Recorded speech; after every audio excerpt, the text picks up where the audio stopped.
Ngayong araw nga, dahil bare months na, magkakabit na nga kami ng Christmas tree ni babe. Pero bago yan, wag nyo na kami samahang mamili ng mga gamit na kailangan ng mga pusa. Pati na rin yung mga gamit na kailangan sa loob ng bahay, kagaya ng mga organizer. Pagkatapos nga namin sa Wilcon, dumiretso na rin kami rito sa supermarket para mamili ng mga lapang sa loob ng rep. Hindi naman kami marami mag-grocery, yung mga hindi lang kailangan talaga. Kagaya ng mga to, hindi naman importante, sabi ng mga chismosa. Namili na nga rin kami ng iba't ibang klaseng tuyo. Tapos dalawang ganito lang kasi meron pa naman natira sa bahay. Tapos tissue pamunas sa mga tumatalsik. Tapos mantika na may panlaban sa kolesterol. Tapos kumuha na rin kami ng konting chichirya lang naman, pang movie marathon lang naman. Pagkatapos pag uwi nga namin, ginulo na nga ni baby yung mga pinamili naming panglaba, yung mga sunrock, sabon, sponge, pati na rin yung mga gamit ng mga pusa. Kapag talaga may alagang mga pusa, hindi talaga pwedeng mawala yung mga essential kagaya ng sabon, downy, sunrocks, kasi mabaho yung mga pupo nila. Yun lang naman yung mga palagi naming binibili kapag nag-grocery kami, yun talagang mga importante lang. Baka masamain na naman kasi,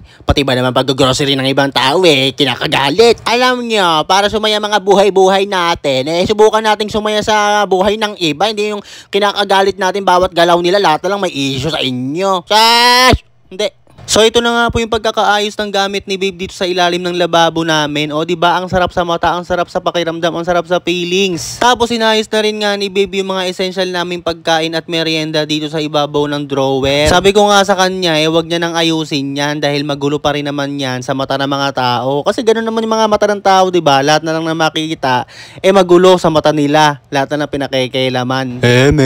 Dapat hindi tayo nakikinig sa sasabihin ng iba. Kung saan tayo masaya, yun ang gawin natin. Kasi kahit ano namang gawin mo, gumawa ka man ng tama o mali, lahat yan may masasabi. Kaya doon ka na kung saan ka masaya. Gawin lang natin yung bagay kung saan tayo nabubuhay at sumasaya. Ang importante, hindi tayo nagnanakaw at nangingialam at nangaapak ng buhay ng ibang tao. Gawin mo na lahat, ano man yung sabihin nila. Ang mahalaga, wag mo silang gagayahin sa mga gawain nilang pangit na nangingialam at nanglalait sa diskarte ng ibang tao. Sa buhay may maririnig kang, "Huy, bakit mo ginagawa yan? Tigilan mo yan." Hindi nila alam nakakatulong ka nun sa magulang mo, sa pamilya mo. Hindi nila alam meron kang gustong tulungan at may puso kang matulungin sa kabila ng pangyuyurak nila. Hindi mo ba alam na lahat ng panliliit mo sa kapwa mo ay may balik sa'yo? Kaya wag tayong ganun. Focus ka na lang sa sarili mong diskarte. Ang sarap kaya sa pakiramdam yung masaya yung puso mo kasi wala kang ginagawang masama. Masaya ka lang palagi kasi binibilis ka lang lagi. Ganun.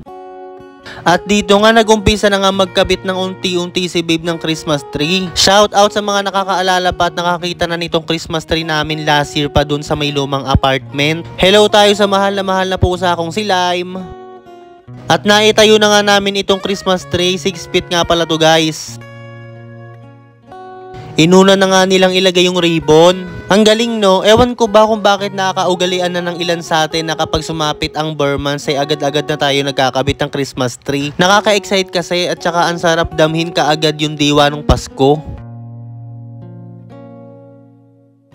Naalala ko nung maliliit pa kami, talagang mahirap ang buhay kaya madalang ang Christmas tree sa loob ng bahay kapag magpapasko. Hindi ko alam na kapag lumaki ako at nagkaroon ako ng sariling buhay, kakayanin ko rin palang bumili ng sariling Christmas tree kahit hindi masyadong mamahalin at simple lang kagaya nito. Daming drama no? Siguro ganun talaga kapag marunong ka magbigay ng mga importansya sa mga bagay-bagay kahit gaano pa yung kaliit o kalaki. Minsan sa buhay hindi natin kailangan na magarbo o mamahalin. Ang mahalaga yung palagi tayong thankful sa binibigay ng Diyos sa atin. Kagaya nito ni Katkat, hindi malaki pero masipag at mapagkakatiwalaan.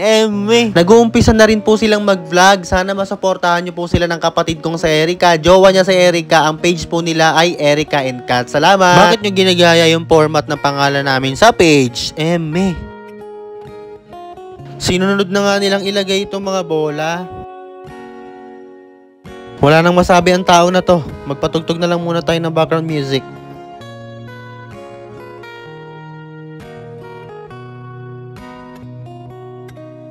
Tutulungan ko na nga muna siya kasi ang tagal niya. Ako yung naiinip.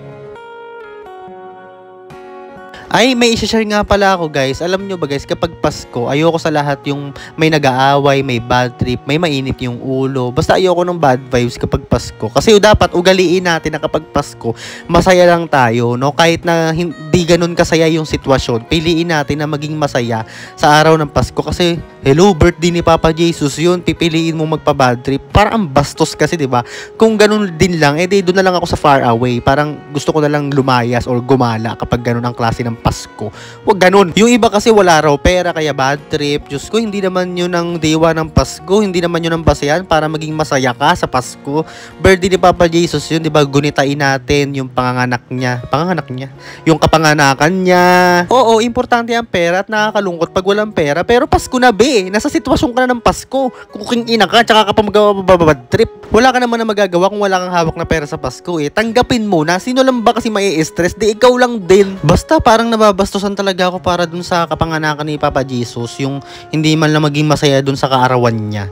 Parang pipiliin pa maging malungkot. Parang, basta ang bastos talaga, be. Tigilan na. Hindi. Tsaka ka na lang mamroblema sa pera pag taas ng Pasko, pwede ba yun? Nakakamalas yun, promise. So ayun nga, sobrang sarap na ng pakiramdam namin lahat dito sa bahay dahil nakapaglinis at nakapag-ayos-ayos na kami. Thank you, Lord! Tara na guys, laro na tayo, laro lang ha. At bawal na bawal to sa lahat ng bata. At hindi po namin pinipilit lahat na maglaro, yung mga may gusto lang maglaro. So yung link nitong Epoch Game guys, nasa comment section lang, doon kayo mag-register. Para mag-register ganito lang, click nyo register.